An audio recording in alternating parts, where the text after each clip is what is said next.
So, this racism issue is a big lie. Let me tell you the truth. The three biggest racist groups are, and it's in this order. The first is Muslims. Now, basically, if you want to have facts, you have to actually go to like Pew, which does the research. We're talking international research around the entire world, asking Muslims their beliefs. And basically, there are about 1.4 billion Muslims. 700 million, that's a big number, are what's called Salafists. Salafists are those that take the Quran basically on face value. There's probably, in my opinion, no more racist book in the world, and I'm saying this outright. There's another 700 million Muslims that are good people. They are not racist. They are really good people. And I know many, and I like many. But, this is the but. I have a friend, he was a former Palestinian terrorist, and he now converted to Christianity, so he tries to get Muslims basically either to convert or not to be radical. So I say, it's unbelievable. How do you get Muslims to convert? So he says, and this is in all honesty, he says this. He says, I tell them to read the Quran. You see, officially, according to Islam, you shouldn't read the Quran except for in Arabic. Now, most Muslims don't know Arabic, so they don't know the Quran. All they know is what they're told by their imams, by their quote-unquote rabbis, if you want to call it that, or priests, what Islam stands for. But they have no idea because they don't read the Quran. They're not allowed to read the Quran. But if you read the Quran, apart from the fact that when I decided, because in order to know a people, you have to know its book. You have to know their ideology. So I started to read the Quran, and my head started to spin. I thought, what's going on? Why am I feeling this way? I realized because the book, literally one of the greatest doctors in human history said Muhammad, and again, forgive me, Muslims, I love you all as people, but he said Muhammad was mentally insane. And you read the Quran, it's obvious that he was mentally insane. He said, like, the sky is black, the sky is blue, in the same sentence. There's so many contradictions in the Quran that it's like only somebody that was mentally insane, that had no control over their mind and just spewing forth information, could write this. And I encourage every single person to read the Quran, because that's the only way you'll understand what Islam really stands for, and why ISIS rapes and sells sex slaves and murders, and why all the terrorists basically are the same thing, because they follow the Quran, and that's what the Quran tells them to do. And so the point of the matter is that the Quran makes a massive distinction between Muslims and non-Muslims. And in the version of radical Islam, at least, which is quite firmly based on the Quran, all non-Muslims, at least radical Islam as it's defined today, all non-Muslims should be killed. It's just that simple. And that's the most racist document. That's worse than Hitler. Hitler was a savage animal. And obviously, my family lost a lot of people in the Holocaust. But Hitler didn't just say all non-Germans should be killed. He said all Jews should be killed, all gypsies, all gays, whatever. But he didn't say all non-Germans. But according to radical Islam, all non-Muslims should be killed. Why do you think they just blow up terrorist things? Why do you think the terrorists just randomly blow up people and kill people? And in fact, it's so bad that they even get to define who's a Muslim and who's not. I think it's called takfir or something. So if I'm a Muslim, God forbid, I can wake up one day and say, you're not a Muslim, I should kill you. That's the way it is. And in fact, if you go to religionofpeace.com, you'll see the majority of these attacks of Muslim terrorists is against each other. I spoke to a very nice Muslim from Pakistan. So he told me that it's just very dangerous because everybody's blowing everybody up. You can't live. Why do you think they're all trying to come to Christian countries? Because at least in Christianity, based on the Bible, we respect life. So the Quran is hands down, the biggest racist document. Not only is it the biggest racist document, furthermore, it has caused literally the most murder in human history. According to recent estimates, over 700 million people, you know what that number is? It's more than all the wars in all of human history combined, have been murdered because of Islam. So Islam is, now, it's very important. A person shouldn't say something that is not true. There's Salafist Islam, which is Islam based on the Quran, what we would call traditional Islam, which is pure racism.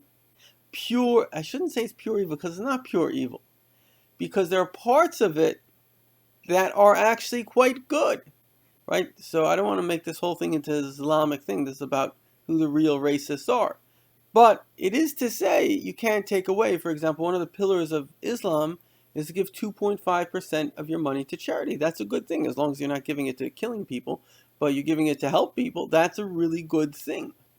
And so those Muslims that take kind of the 5 pillars of Islam, those that want to read up, you can read up, that's not a bad thing, right? But those that take the Quran seriously, and they live their lives based on the worst version of Islam, which is actually an hour day, which is just random murder, which, if you don't believe me, I mean, go to Religion of Peace. They've documented every terrorist attack since 2011. There's been something like over 27,000 terrorist attacks.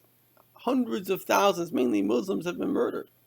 So Islam looks at the non-Muslim as evil. It doesn't look at him as a person.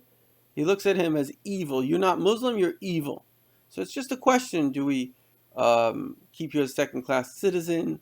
Do we kill you? It's just a debate. But in terms of racism, it's absolute racism. In fact, till this very day, they are the very biggest proponent of slavery. They were the ones that are trading in the greatest amount of slavery. And that's why it's very bizarre, though I'll explain to you why it actually has happened, that blacks, now, it's very, very important, again, to subdivide in blacks. A large percent of the blacks are normal people. They like to live with the whites. They want to be they're proud Americans. They'll serve in the army. They're good people. But you have a radical version of black supremacy. And it's no different to white supremacy. And all supremacists have the same idea. And that is, we're the best and they must obey us.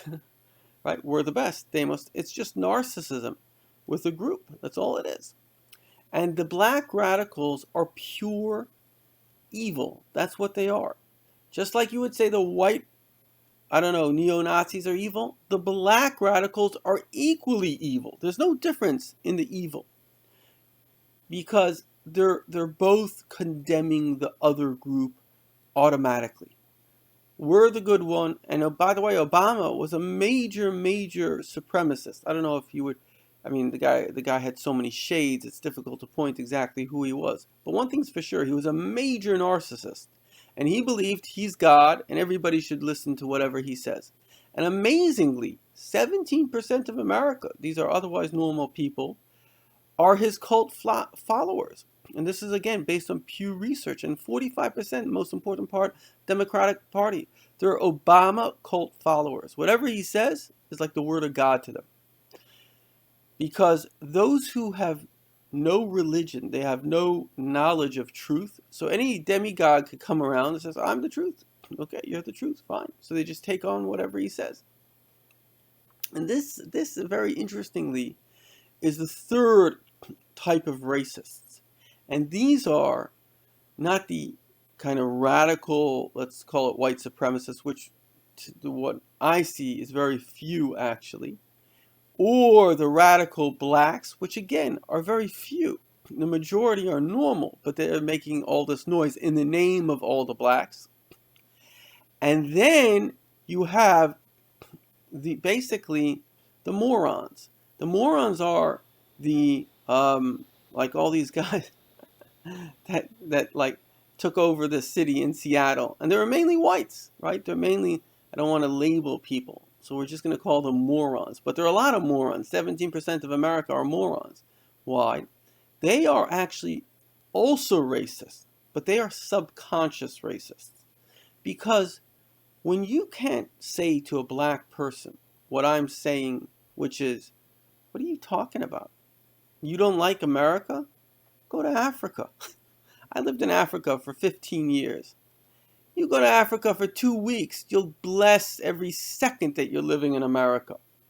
And so, were there problems in the past? Yeah, my grandfather lost his whole family in the Holocaust. Do I complain about the Germans? Do I hate the Germans? No. Do I see some faults in Germany? Yeah, I see some faults. But if you hate someone, that's because you are arrogant and you can't stand them and you want to destroy them. That's what hate is, right? If a mosquito's coming and bothers me and I want to kill that mosquito, why? Because he's bothering me. So what's being bothered? My ego. It's like, this is me and you're bothering me. And so the hate is always the problem of the hater. It's not the problem of the hated, right? So, in other words, the morons, they look at, bowing down. What are you bowing down to? So in other words, what they're really saying subconsciously, and it's very interesting, this is why they're getting on with the Islamic terrorists and the black terrorists, because really what they're saying is that you're a monkey. They're saying you don't have emotional control. You can't be a civilized human. You are, this is an amazing thing, it's subconscious. And in fact, there was a liberal talk show host who spoke about this. He called it like the racism of low expectations. So you're saying this guy, he doesn't have the capacity to think and control his emotions. It's like a dog barks at you. You don't get angry at the dog because the dog can't control his emotions. He's not a human. He's a dog. What can dogs do?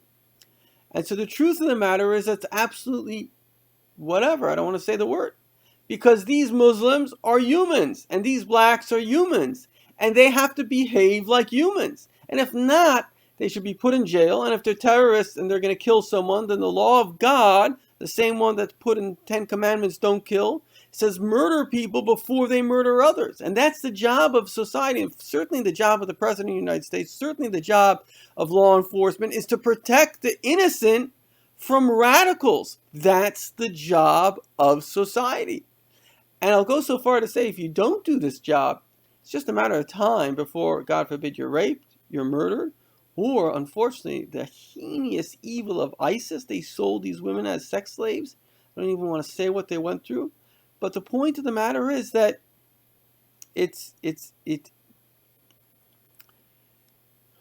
I'll just sum it up. The three biggest racist groups that exist today are, on one hand, the Muslim Salafists, which is 700 Muslims that believe Islam automatically has the right to control and to kill everyone else. The second are the black radicals who basically hate whites. They hate themselves. They basically just hate, right? And they're no different to the neo-Nazi radicals. I would say they're exactly the same thing. And the third are the morons who don't have the courage, and perhaps they don't even have their own self-respect and dignity to say, no, these are human beings, and a human being has control over their emotions, and we expect them to behave like human beings, and the only reason a government exists is to protect the lives of the innocent, the lives of those who are good people, who want to, whatever color, whatever religion they are, who want to live their lives. They want to live and let live.